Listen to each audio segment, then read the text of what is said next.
इसरो यानी भारतीय अंतरिक्ष अनुसंधान संगठन, एक ऐसा नाम जो आज सितारों तक पहुंचने का, बड़ी बड़ी ऊंचाइयों को छूने का दूसरा नाम बन गया है। तो चलिए आज बात करते हैं इसरो के उसी अविश्वसनीय सफर की, साइकिल पर रॉकेट के पुर्जे ले जाने से लेकर चंद्रमा के दक्षिणी ध्रुव पर तिरंगा फहराने तक की कहानी की। चलिए एक तारीख पर चलते हैं, 23 अगस्त 2023। ये कोई आम दिन नहीं था, ये अंतरिक्ष की खोज के इतिहास में एक बहुत ही खास दिन था। एक ऐसी तारीख जिसे शायद भारत कभी नहीं भूलेगा। जरा सोचिए, पूरा देश, एक एक इंसान अपनी सांसें थामे हुए था। करोड़ों आंखें स्क्रीन्स पर जमी हुई थी। हर दिल में बस एक ही धड़कन थी, एक ही उम्मीद कि चंद्रयान 3 की लैंडिंग सफल हो जाए। ये भारत के इतिहास का एक बहुत ही बड़ा पल था। और फिर वो ऐलान हुआ जिसका सब बेसब्री से इंतजार कर रहे थे। भारत चंद्रमा पर है। चंद्रयान 3 मिशन कामयाब हो चुका था और इसके साथ ही भारत ने अंतरिक्ष में एक नया इतिहास लिख दिया था।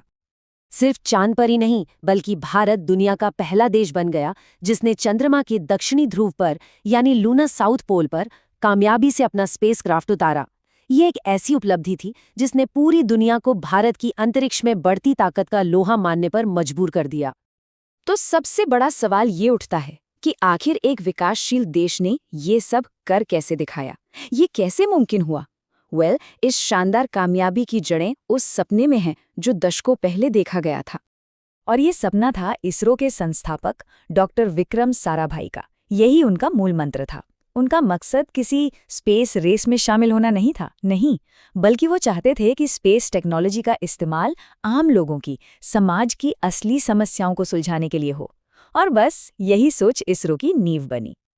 इस सपने को हकीकत में बदलने का सफर धीरे धीरे, एक एक कदम करके आगे बढ़ा। 1962 में इनकोस्पार बना, फिर 1975 में भारत का पहला सैटेलाइट आर्यभट्ट लॉन्च हुआ और 1980 में पहले स्वदेशी रॉकेट SLV-3 का सफल लॉन्च एक बहुत बड़ा मील का पत्थर था। हर कदम भारत को आत्मनिर्भरता की ओर ले जा रहा था। लेकिन भारत की अंतरिक्ष की महत्वाकांक्षाओं को असली पंख देने के लिए एक भरोसेमंद रॉकेट की जरूरत थी। एक ऐसा वर्कहॉर्स जो भारत के सैटेलाइट्स को बार बार बिना फेल हुए अंतरिक्ष में ले जा सके। और यहीं से शुरू होती है PSLV यानी पोलर सैटेलाइट लॉन्च व्हीकल की कहानी। और ये PSLV इसरो का सबसे भरोसेमंद साथी साबित हुआ। पता है, इसकी विश्वसनीयता और कम लागत ने इसे न सिर्फ भारत के लिए बल्कि दुनिया के कई और देशों के लिए भी एक पसंदीदा लॉन्च व्हीकल बना दिया। इसी ने भारत के सैकड़ों सैटेलाइट्स, कम्युनिकेशन, मौसम, अर्थ ऑब्जर्वेशन को कामयाबी से उनकी कक्षा में पहुंचाया है। और ये आंकड़े ये एक बहुत ही जबरदस्त कहानी बताते हैं। जरा इस ग्राफ को देखिए। 1990 के दशक में सिर्फ 3 सफल लॉन्च, 2000 के दशक में 11 और फिर 2010 के दशक में सीधे 33। ये ग्राफ साफ दिखाता है कि PSLV की कामयाबी कैसे बढ़ती गई और इसरो की क्षमता में कितना बड़ा उछाल आया।